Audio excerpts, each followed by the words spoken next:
भ्रामरी प्राणायाम करताना काही नियम असे असतात की ओठ हे अर्धवट मिटलेले असावेत, दोन्ही हाताची अंगठे आपल्या कानामध्ये टाकायचे, बाहेरचं काही ऐकायला नाही आलं पाहिजे, ही वरची 2 बोटं इथं आली पाहिजे आणि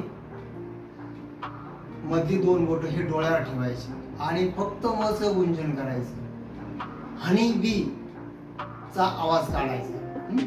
तर पाहून घ्या।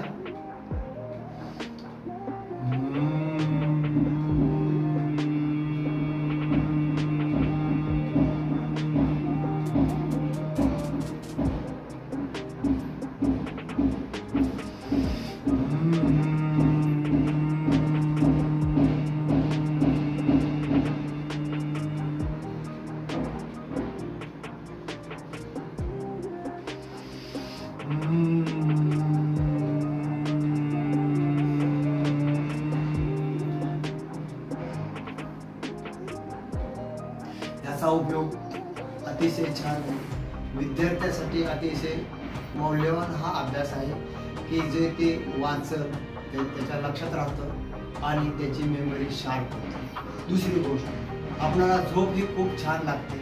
दिवसभरात तुम्ही हा अभ्यास सकाळी केला तरी चालतो, संध्याकाळी केला तरी चालतो आणि विशेष म्हणजे हा भ्रामरीचा अभ्यास केल्यानंतर आपल्याला झोप सुद्धा खूप छान लागते।